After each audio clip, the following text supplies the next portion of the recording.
Well, it's a good evening from the pub. It's the name of our vessel as we sail from the Gold Coast to Darwin. So we currently just come out of Port Douglas and we're at a reef called Low Isle. So anyway, we're staying here for the night. But without further ado, we're using our technology these days to be 40 kilometres off the coast and do the show. And so without further ado, I'm going to hand you over to Andrina, and we'll go with our guest who's from Australia, by the way. Thank you, Jeffrey, and welcome to everybody who's tuned in or listening to the replay of Dreaming the New Dream.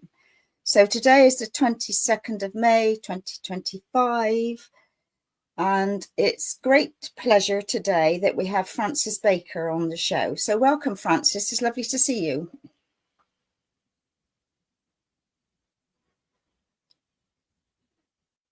Right, you're muted. Bottom corner. Right.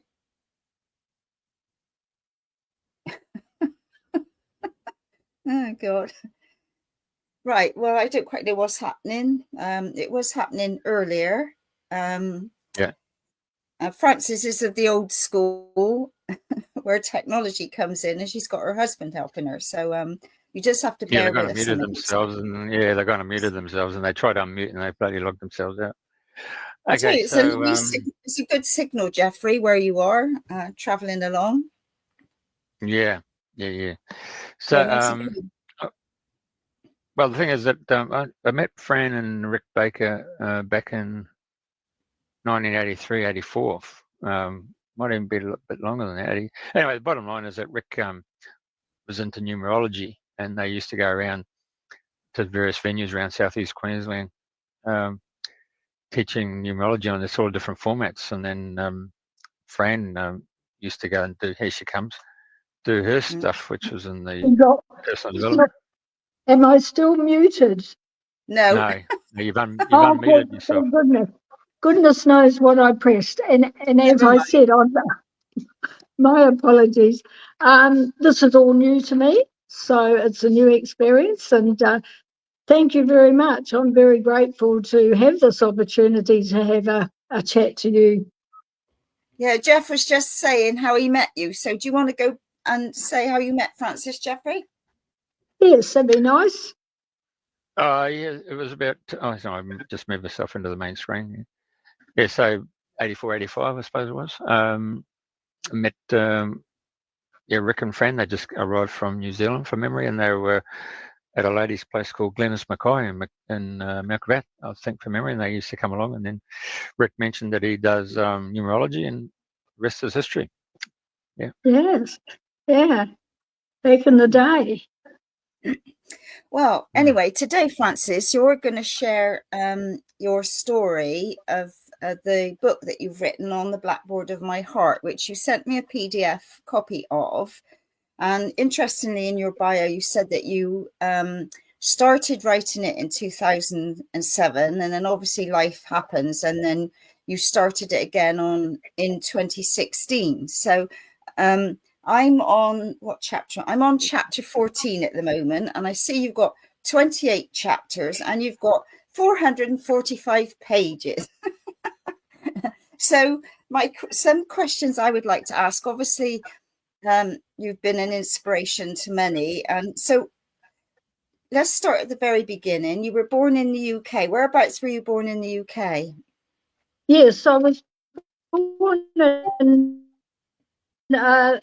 Lancaster, and that was in 1943.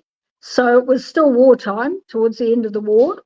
My father was from Irish heritage, and my mother from English heritage. She was from Lytham St Anne's. And when I was born, I had a sister, Anne, who was 3 years old. And it was an interesting birth in many ways, if you'd like me to share that with you. Yeah. What I'm feeling here, because I've had an interesting life, and I used to tell people a lot of the things that had happened, the stories, my family stories, the psychic stories, the miracles, the synchronicity. And people said, well, why don't you write a book? And I went, no, not me. I'm a talker, not a writer. So, I have finally done it. Even though schooling was very difficult for me, I had a dyslexic problem. And so this is really something that I thought I would never do. So I put this down as one of the miracles in my life. But well, when I was born, my mother got blood clots in her legs, and she was dying. And those days, they kept people in hospital for a long time with things like that. And Not like my mother today. sorry? Not like today, you're in and No, out. not like today, exactly. There we go there. But so she was, so where was I? So the blood clots of the legs, and so we were in the hospital for 5 months. But my mother tells me that when she was dying, she went out into a white light, and she heard a voice telling her, you need to go back, or you should go back. You have 2 daughters. So that's when she knew that she had another daughter. And so when I was taken home from the hospital, my mother recovered because of a drug called heparin, which had only been out probably about maybe 10 years prior, maybe less. So it saved her life. And when I was taken home, my father tells me I was so routine that I only woke up on hospital feeding times.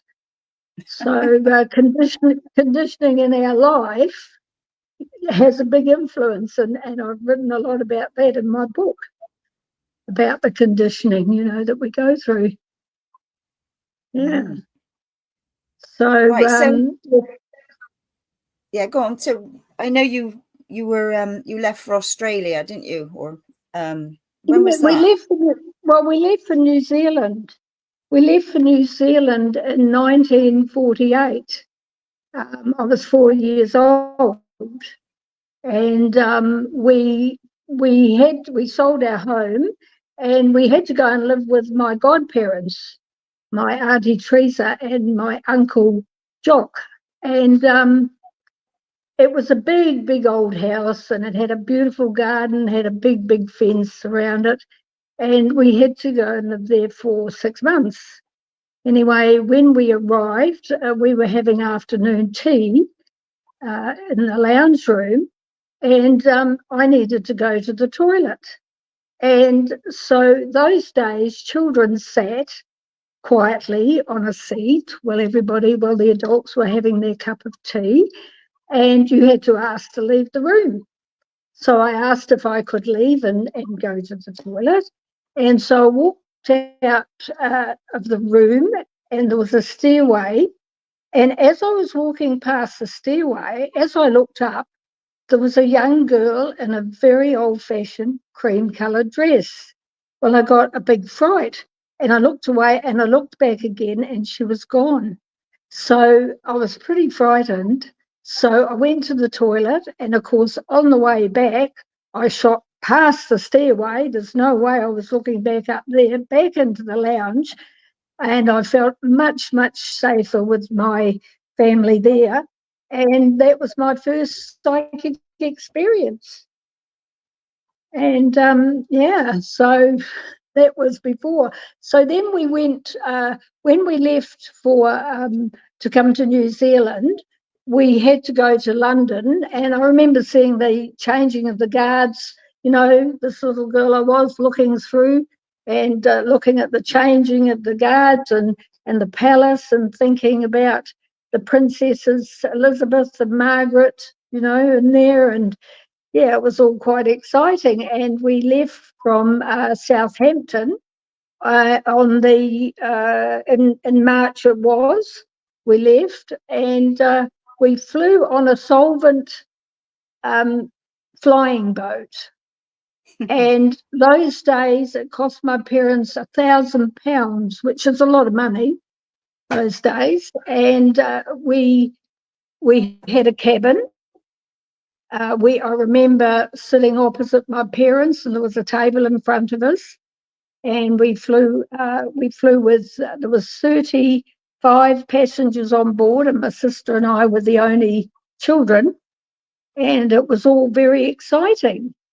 And the trip was supposed to take 11 days, and we stopped in different countries, and I've got a pretty good memory. We landed on the river inlets and the bays, and then a launch came and got us and took us, and we stayed in all the first class hotels, and I have great memories of that. And but when we flew out of Karachi in South Pakistan, one of the engines broke down, and the pilot's name was Mr. Deadman, would you believe? And he decided that he wasn't going to go on. He would turn around and head back to Karachi because he had children on board, and also made a joke about his name being Mr. Deadman. So that was an interesting thing, I thought.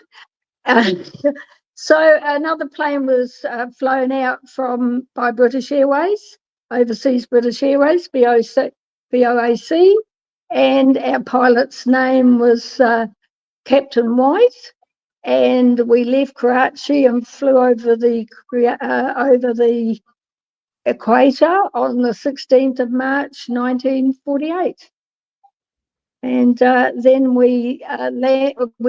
I remember Singapore because we stayed in Raffles Hotel, and it was just so posh, I thought, so luxurious.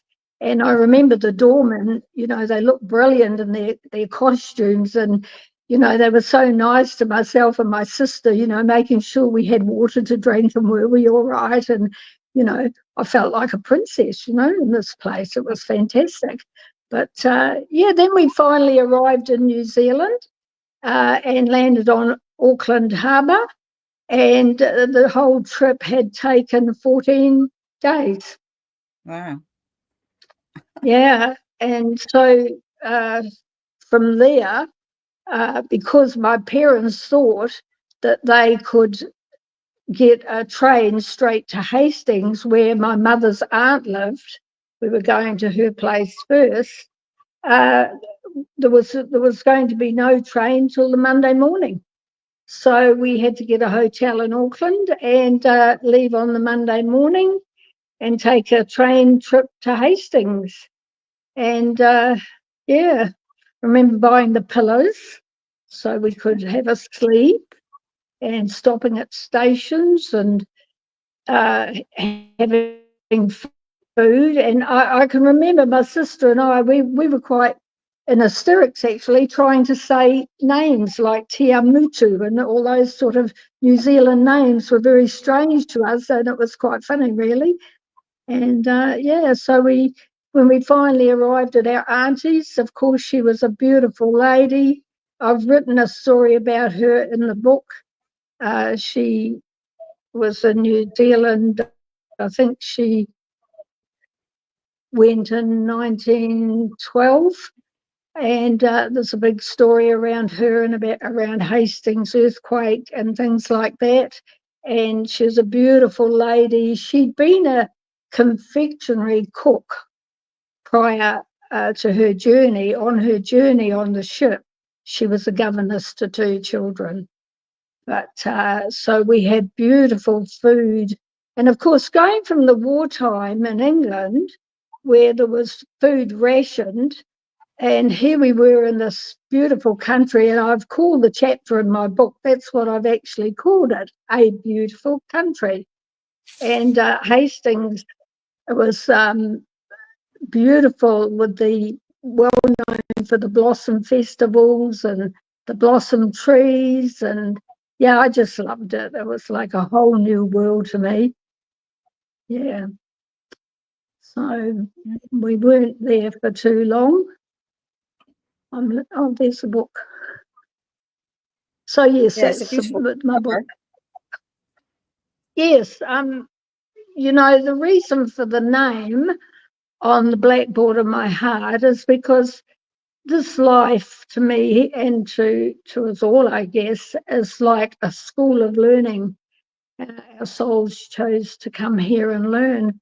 And that's one of the reasons. And there is another reason that I've written in the book about a dear friend that died very young that used to sing that song all the time. So when I was writing the book, somebody said to me, "What are you going to call the book, Fran?" I said, "I have no idea."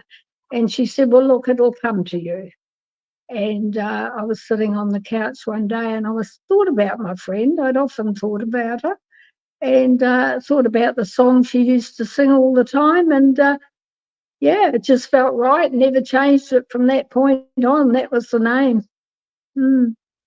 Yeah, so yeah. Right. So what else would I want to say? Yeah, because you said you started writing in 2007, so obviously that's further down the track, isn't it? So reading your book, like you've shared so many wonderful memories, and like, you know, there's some of the things I can recall, like when I was young, like about having the milk outside and the, you know, the milk bottles and the cream and all of that, just a couple. But yeah, so obviously you had a Catholic upbringing as well. Yes, and there was a couple there was a couple of things in there that I'd like to ask you about. But if you want to go back to your writing and how it started, and then I'll chip in. Right. Well, you know, going forward many, many years, as I said, I used to talk to people about, you know, the things that had happened to me, and they'd say, write a book. And I thought, no, not for me. I don't think I can do that. But anyway, one lady said to me, "You know, Fran, you might forget some of these stories. Why don't you write them down?" And I thought, oh, I've got a pretty good memory. I don't think, but anyway, I took it on board, and I usually would have written things all neatly, but as soon as I'd think about something, I'd scribble it on a bit of paper and throw it in a box. And anyway, after doing the journey, I'm a journey practitioner with Brandon Bass, who endorsed my book. It's all about cellular healing, which I can talk about later. But after doing the seminars that and becoming a journey practitioner, at one of the seminars, I just felt really strongly when I came home, and I just started writing the book. I didn't know where I was going with it. I just thought, right, I'm going to have a go at this. And so I started it. And but why I didn't go back to it in 2006 was because I lost 100 computer pages of it. And I don't know how I did it. I took it to a top guru person. He couldn't find it. And I really let it go for quite a long time. I knew I'd come back to it, but a lot was going on, and I let it go. And I realised, you know, it's very interesting in life, I think, because things happen, and they do have. Came back to writing, I sort of went a different way about it. I think prior I was trying to put too much into it, and when I came back to it, it was flowing much better. So I came back to it. That was 2016, and I'd just come back from a seminar with Brandon Bays, an amazing woman. I can't say enough about the journey and the healing. It's just absolutely something else. And certainly for me, it was what triggered me being able, I believe, to be able to write this book. And yes, so I started writing again, and plodded along here and there. We did a lot of travel at that time. And then at the beginning of 2020, it just became very clear to me to finish the book. And of course, because I was home a lot, because of reasons of the world, yeah, I finished the book. Yeah, because so it was pretty. Yeah, reading it through, I think, God, you've got an incredible memory, because, you've gone like from the early years all the way through, talking about your family, your husband and children and all the people you met. So I thought, wow, what, a fantastic memory to capture all of that in your book. Yes. Well, it's interesting because, like I talked to my husband Rick about it, and he said, I can't remember as far back as you can. So I don't know. And even my sister, well, I guess she possibly remembers something. See, this is we're all individual, aren't we? Because she remembers her world her way, and I remember my world my way, and we gelled with some things, but some things we don't at all. It's sort of quite interesting, really, how I think even children. I know my own children, the four of them have got a different concept, I think, on the way they were brought up, how that affected them. So, yeah, we're all affected differently, aren't we? Yeah. And I know, like, for my sister, she says things, and I say, well, I don't recall that.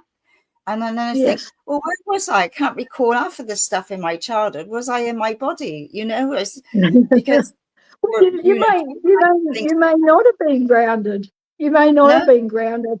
I mean, as far as spiritual, the spiritual things, we come through with amnesia, and this is why schooling was a trauma to me. I was hearing religious things about how good God is, and then fear the Lord thy God, and I was always obviously a thinker, because I was going, what's going on here? This doesn't sound right. And things like, oh, only Catholics are going to go to heaven. Well, excuse me, what's going to happen to all the lovely people I know that aren't Catholics? It was complete sort of confusion, and the fear and the dogma and the guilt really had an impact on me for a long time in my life. And that still goes on today, doesn't it? I believe it does. I was quite surprised. I thought people would be over and done with it, by now. And when I was had my centre of light at Tambourine, and a lot of people came through, and I remember, that people that I'd worked with, it wasn't only the Catholic religion, it was the other religions. Yeah, but I know what struck me in your book was about when you talked about babies in limbo, and if they hadn't been christened, obviously they're in limbo in the Catholics' way of term. I mean, is that still the case? Do people believe that they're babies, if you don't get them christened, they're in limbo? Well, I wouldn't know, because I moved totally away from a belief to more of a heart spiritual knowing, the heart intelligence. The religion is a belief. Spirituality is from your heart. Your monkey mind, can take over, but your heart intelligence is a totally different thing.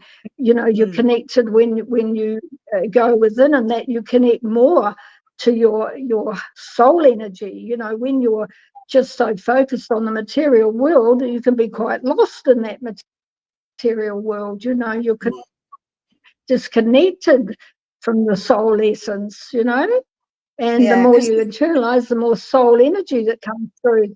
Yeah, so because I thought maybe they do, but I know. Sorry, go on. Sorry. Yeah, no, I was just thinking. Sorry. How horrendous is that for people, that if their babies died suddenly or anything like that, and they've got that fear that they've not gone to heaven, Yeah, well, yeah, it's not nice, and it bothered me, and I used to pray for babies that had to go to limbo, and I think it comes back to even in churches where they've changed things now. I think, well, what happens to all those poor souls that think they've committed a sin in the past?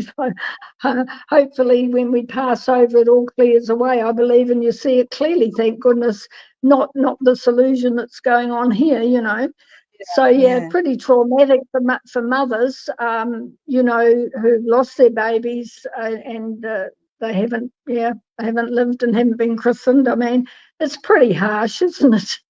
in today's reality.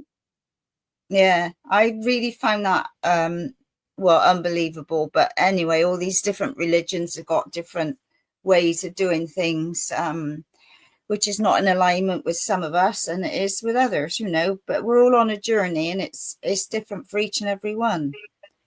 Absolutely, that's what I say. I mean, I went through the religious upbringing because my soul chose to go into that family. And, my parents were both psychic, and I've written in the book they both had quite clear psychic experiences, but yet there was still the Catholic thing going on. But even in their lifetime, they dropped away a lot from that conditioning, which was interesting. Yeah. Yeah. Well, the truth is slowly my coming father out. used to come to the centre. Yes, well, this is a time of light, and the time that we're moving into a different dimension, and it's all sort of been predicted, hasn't it? The world is changing as we know it, and things like that. It's just, I think, a lot of fear. There's a lot of people at the moment, with a lot of fear, and for them it must be very difficult to be looking at the world. But I like to say things, affirmations like, we welcome in the expansion of consciousness of love, and I like to say things like that. I like to focus on new earth. I like to I believe for a long time, my stepdaughter bought me a little plaque I've got outside on my wall, and it says, live life like it's heaven on earth. And that's what I try to do. I'm not blind to what's going on or things like that. I don't watch the news, of course. No, no. I let go of the news a long, long time ago. But you still hear the things that you hear, with the phone, and people tell you. And it's your choice. It's always our choice to how, when you're soul connected, you're not going to buy into that. No. Because you're creating your reality through what you're thinking. Your thoughts, your whole frequency, your vibration is syncing that. And I got messages, I don't know if you've read it in the book, but I got messages back in the 80s, and I had to take my son and his friend, who was living with us at the time, to the station. They were young teenagers. They were going into the city. So I was dropping them off at the station, and on the way home, I felt a sense of, I had to go down a road. It was like a pulling, an energy telling me just to go down a road. And it was quite a dark road. There weren't many houses on it. There wasn't much lighting or anything like that. And then I saw some lights, and I pulled the car over by the side of the road. And these lights sort of came over me, and I thought, oh, it's a small plane. And I couldn't hear any noise. And then I got this mental telepathy message, and the message was about the need for humanity to lift their frequency, because because there was going to be changes, and it was important for our vibrations to be working on a good frequency, a love frequency, and looking after ourselves, and looking after your body, and quietening your mind, all those things that can help you to connect with your soul. And this message came through very, very clearly. Anyway, it was there, it disappeared. I couldn't hear any noise, couldn't see the lights anymore, and I drove home. And I only told two people at the time, and one was my friend Sarah and my husband Rick. And on the following weekend, there'd been a report on the radio about some people seeing UFO activity on Mount Cootha in Brisbane. So, you know, I haven't told many people this. And I'm getting very good feedback on my book from people that have bought it. And it's funny because nobody's mentioned it. So I'm thinking, well, that's interesting. People do know. I mean, I talk to my great-grandchildren and, you know, they know there's more in this universe. They know. You know, I might say something, they go, oh, of course. They call me Gigi Ma, great-great-grandma. And they go, of course, Gigi Ma, we know that. So they sort of haven't come through with this amnesia of not knowing, have they? They know that there's more going on in our universe and we're connected to far more energies and things that are happening than just this, you know. It's pretty interesting. Yeah. So... what else would you like to share? Because I know, when did you go to Australia from New Zealand? Yes, well, I met Rick. I became a solo mum, you know, after trauma. My marriage wasn't good, alcohol and things like that. I've written all about that, and it came to the point where I was on my own for a while, and then finally I met my soulmate Rick, and he never pushed me into it, but we just felt that we may be better. He felt do better over in Australia financially because there was his son and my four when we came, and my daughter's boyfriend came with us at the time. But that was in 1981. And so it was a good move. I had a lot of very dear friends that I had to leave, and my family, of course, and I was a bit homesick at first, to be honest. And once Rick was working and my daughter was working and the boys were all at school, I was really feeling homesick, you know. And I remember going to bed one night and I said, oh, dear God, please send me a friend. And I had a dream. And in the dream, someone was standing behind me and I was buying a raffle ticket. And that was all the dream was. So anyway, the next morning, my eldest son, John, he had also been very homesick and wasn't settling into high school very well at all. And he wanted to stay home, and something that he wouldn't normally do, or I wouldn't let him, whatever, but I let him because I wanted some company. So later in the day, I decided I'd go over to a different shopping centre. And of course, driving here initially, the traffic was a lot faster than in New Zealand. And so I was a little bit, you know, a little bit nervous about that. But because John was with me, I said, we'll go to another shopping centre. And I walked in the door and there was a lady with blonde hair and there was a car and she was selling raffle tickets. And I thought, I wonder if that meant I'm going to win a car. Anyway, I went over and bought a ticket. We weren't spending a lot of money on other things at the time, trying to get into a house, but they were only like $2 or something, I think it was. And as I'm writing out the ticket, my son's standing behind me, like in the dream. And she then says to me, oh, are you from New Zealand? And I thought, oh, how does she know that? But I had a little T-shirt on that my sister had bought me, and it had a little bowl of fruit and had Fruit of the Loom on it, which she knew was a New Zealand T-shirt because she was a New Zealander. And so we got talking.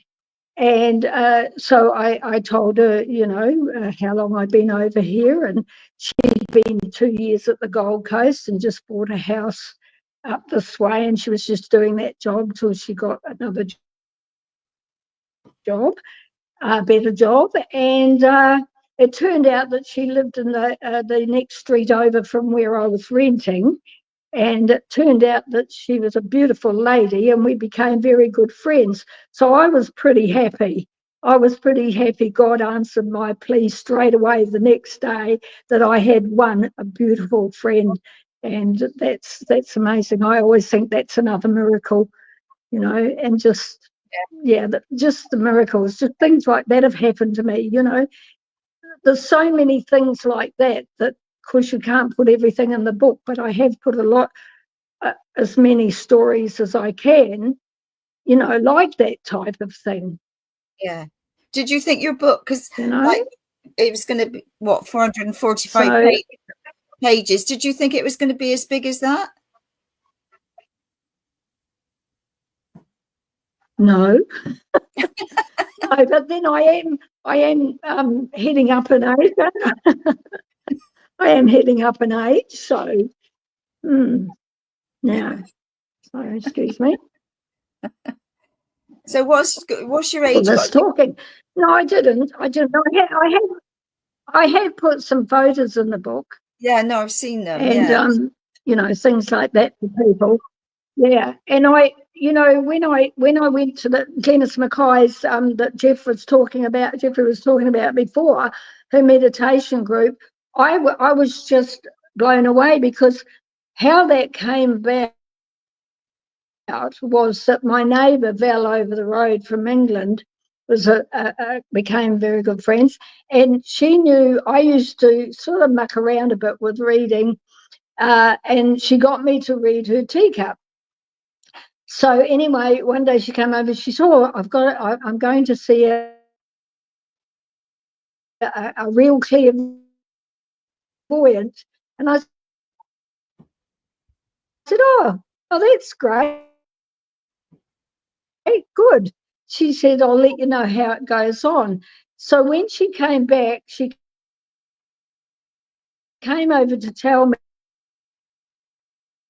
that the clairvoyant had said to her, the lady doing this work, to go and see her, and I think it was called Glenys, and had a reading. And while I was there, I realised she was running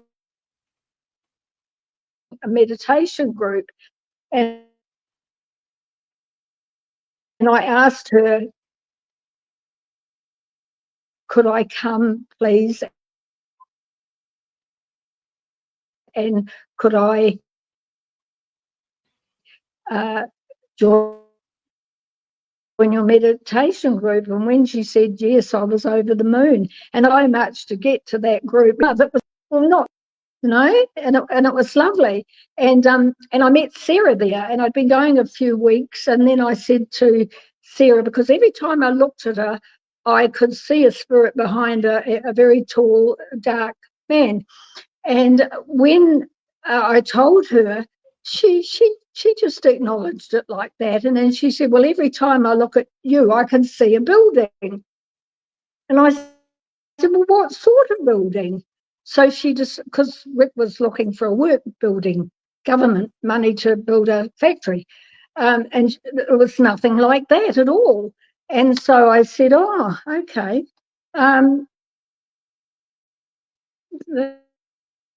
That's interesting. I thought about it. My brother had mentioned to me in a reading, because he was very psychic too. He didn't do this work. He was a computer programmer, which I could do with him around.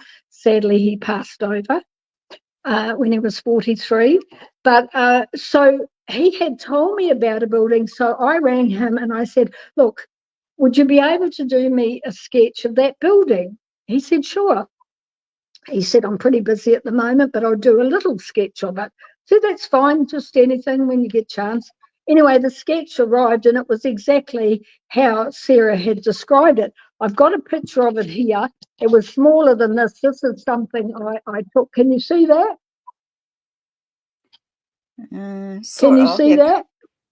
Yeah, go back just a little bit. Oh yeah, looks very space age. Yeah, well, that was in the 80s. It looks a bit that way, doesn't it? And yeah, so that's something that I believe in the future. I'm hoping that it would be a centre of real healing, real learning, real light. So it would be the centre of light.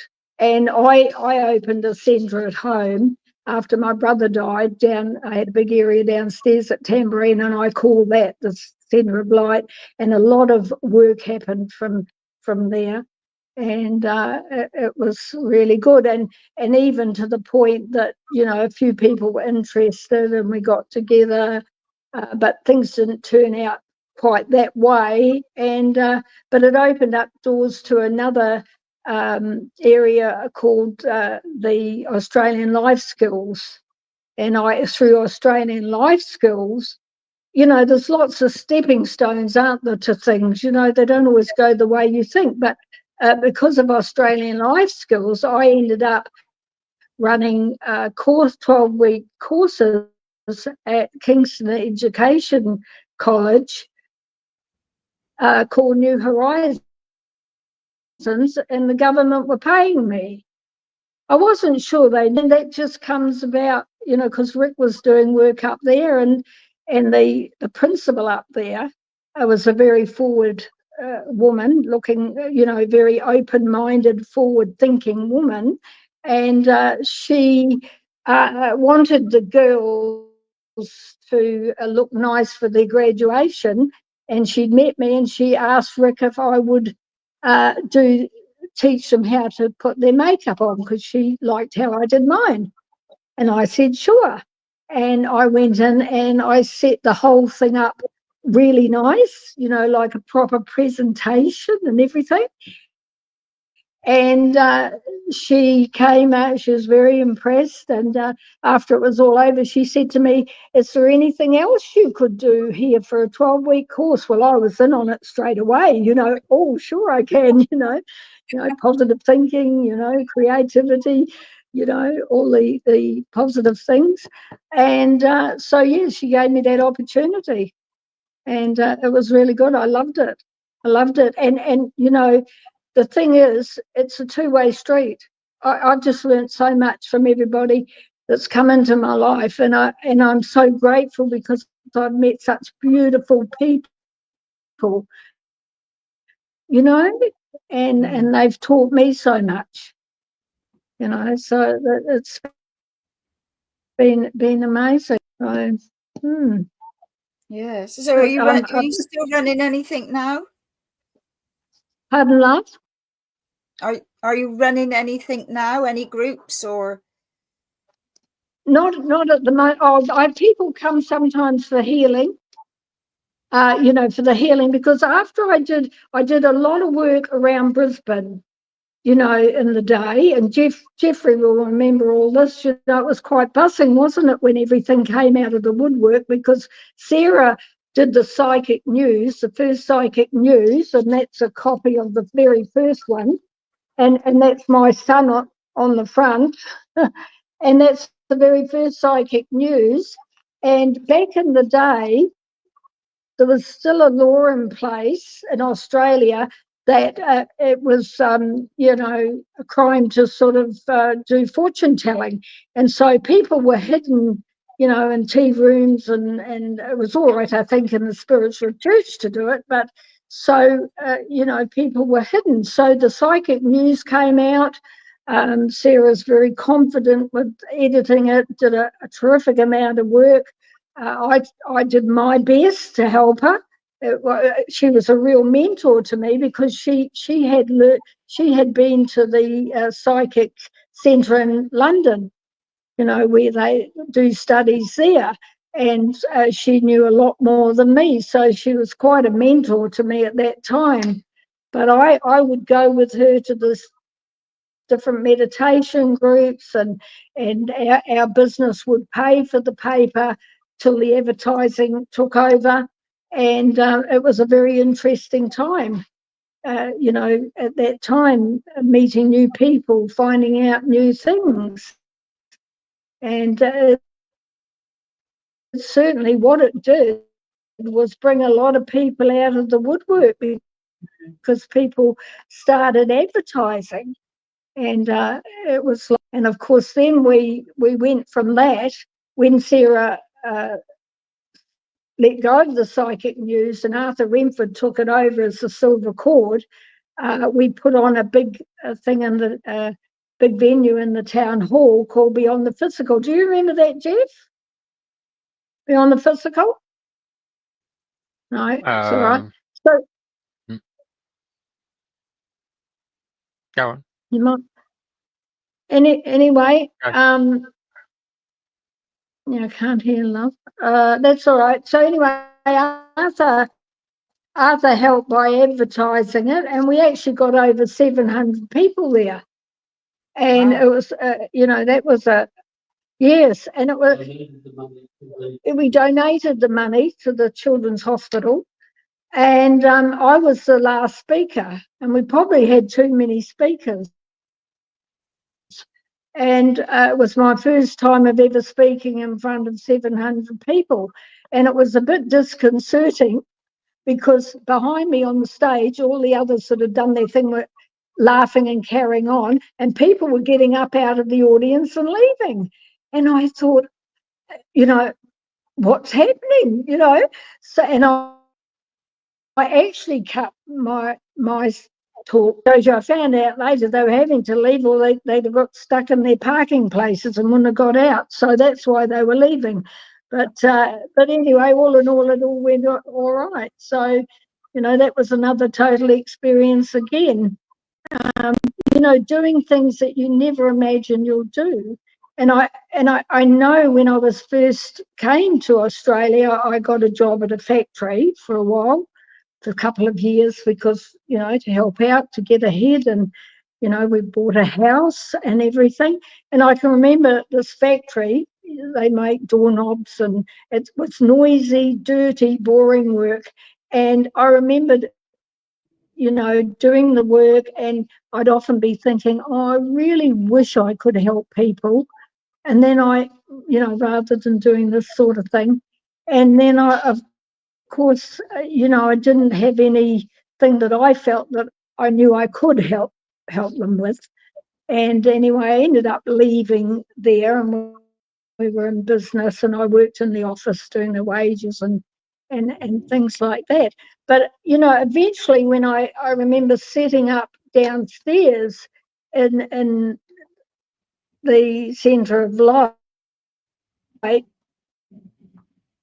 to run, I was doing a new numerology seminar, and I had about 35 people coming, and I remember when I was setting up the night before that daydreaming was doing it helps you to be focused. It helps you to become aware of what you're thinking, so you can go, delete that. And because at the centre, another situation around the power of the mind was, I'd been very not well, and I was getting her to doctors and things, and I had a lot going on at that time, and I was saying I need a break. And I went downstairs the morning of meditation, and I was putting the urn on ready, flat shoes and everything, went over on my foot and broke my 5th metatarsal. Well, it really wasn't the break that I was looking for, but I got a break. I got a break.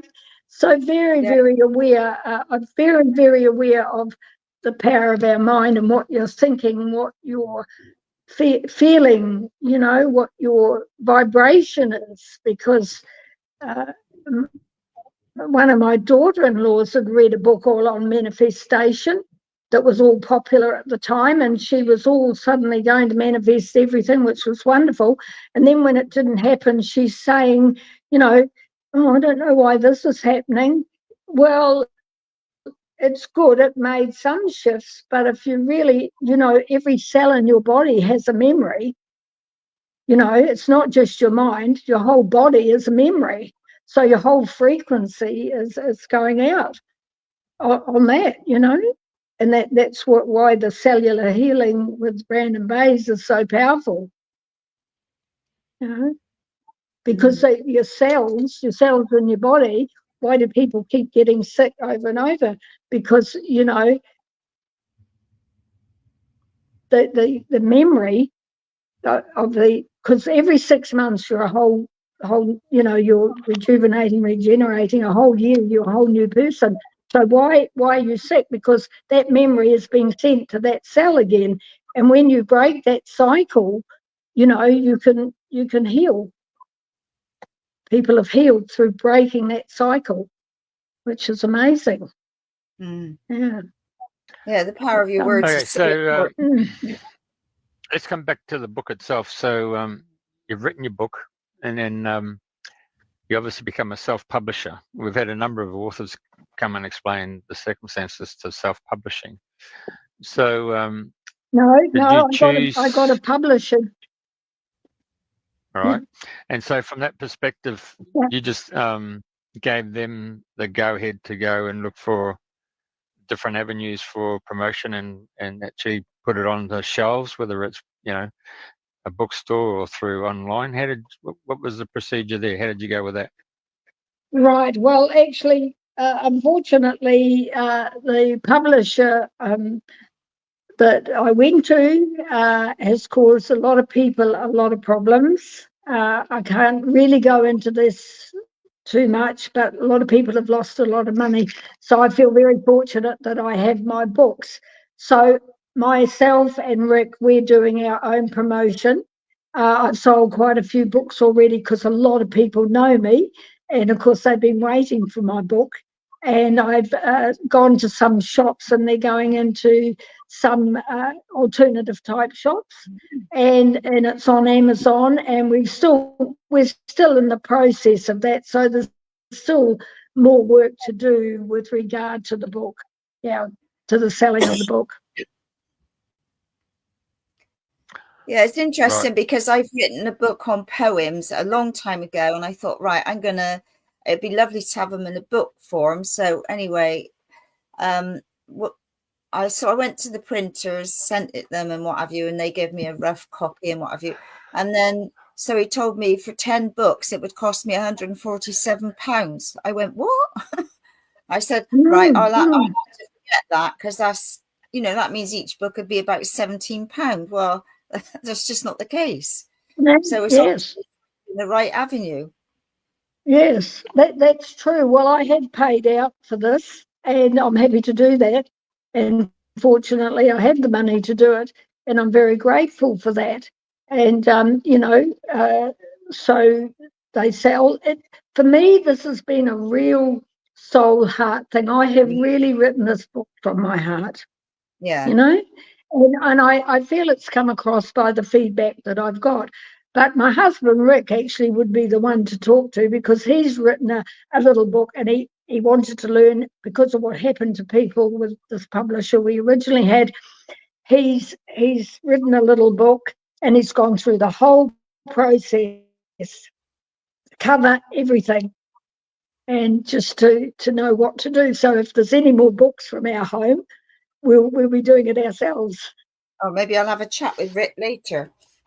Yes. Yeah, because when you start going through a bookshop, you know, you'll see, and like the library, you're just looking at the spine, and you just basically, you know, you only got less than a second as you go through the books and reading the spines to those that have actually been open faced, and then you don't realize that the cover, the color, the words, the way the words been written, it's all part of that psychological impact that's got to hit the actual potential reader, isn't it? You know? It is, and I designed my own. Of course, it had to be done, you know how it had to be done, with the proper people doing it. But that I chose that design, and I chose my colour. Of course, we got I bought a copy through from Amazon, and the colour's a little bit different.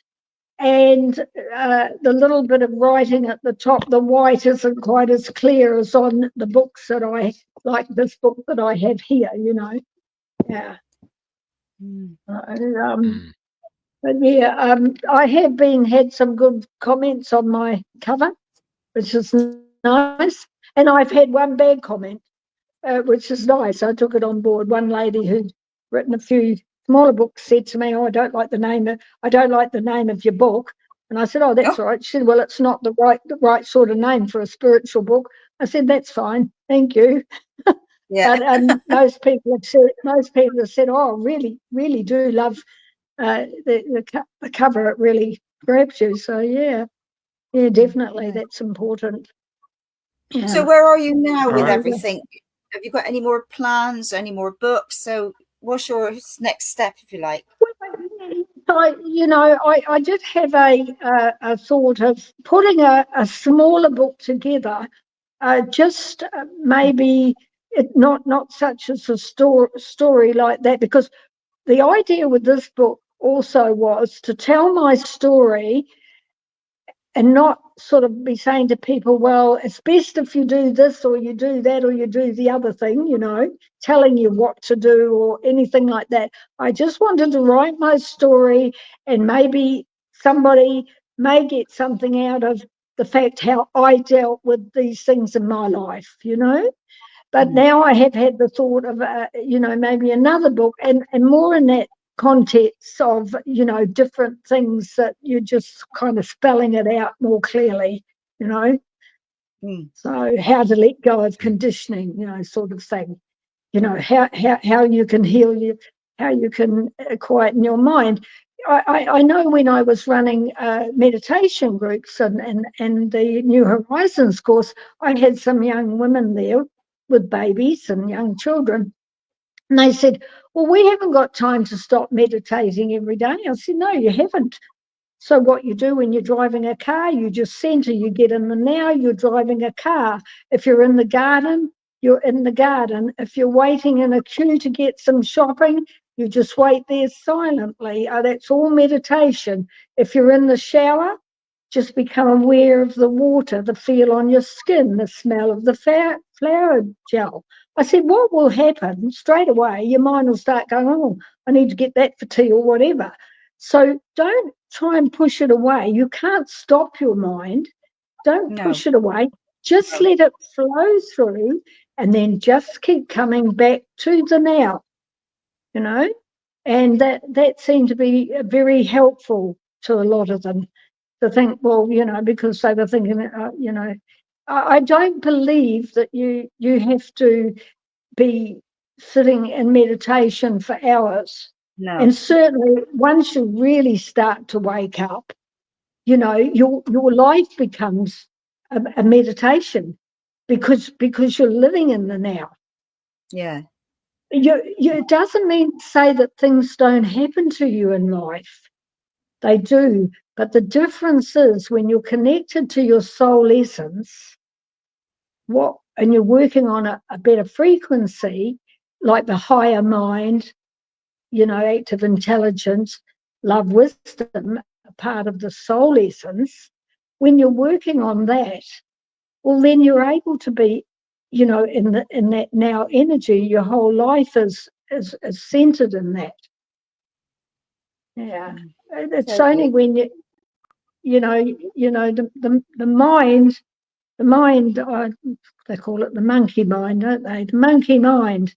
And the soul stuff gets you into the heart intelligence, which has got far higher frequency. And I believe this is what the messages I was getting, lift our frequency, We're all part of each other. This whole universe, we're all connected. We're all one, And so we if we can't go out there and physically do something, you're just doing it by having a high vibration or a good vibration and vibrating. You are adding to the collective consciousness of humanity.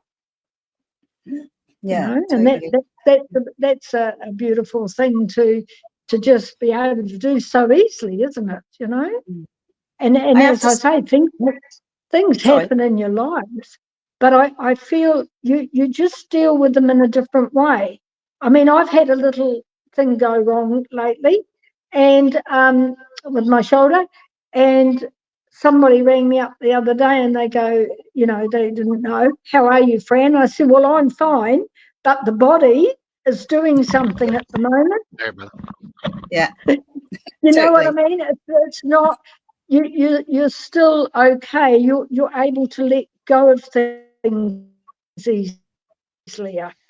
You know, your life flows different. You have more synchronicity. I think what surprised me in my life is the absolute synchronicity, because when I started doing this work, when I woke up and ended up in a situation doing a psychic fear and didn't know I'd done readings for another minister of a spiritual church, they asked me to go and work at theirs, and then I did read for two other ministers that I had no idea, and they asked me. So I've always felt, for me, and I'm sure it happens for people, it's been like signposts have been there. I never went running around looking for this. I never felt that I had to go looking, what do I have to do? It always came to me, and even came to me in a difficult way once, because going to the journey was over an emotional situation. Mm. And so, you know, in the long run, that situation was a silver lining. It took me to the journey and becoming a journey practitioner. Yeah. Yes. You know, life. Yeah. Life, you know, I think if you seek, I think if you're seeking, if you are and you ask, put out a prayer. And you know, when I asked for that friend, I just went, dear God, please send me a friend. I mean, I was really asking, you know. And yeah, the miracles happen. Yeah. Wow, wonderful. Well, thank you so much for being our guest this week. It's been an absolute delight, and you sharing all your stories. I'm halfway through the book, so I should be in touch when I finish the book, but I'm really enjoying reading the book. So thank you. And it's been an absolute delight. And I do know Glenys St. George because I sat in Circle when I came over, 2009 with Jeff. So, and Sarah. So yeah, I know exactly where you are and what you're talking about. So it's nice memories. So thank you very much. Thank you. Thank you. I feel very blessed to be on this show. Thank you very much. Thank you, Jeff. Very good. Thank you, Jeffrey. Thank you, everybody that's tuned in this week. And same time, same place next week. Thank you.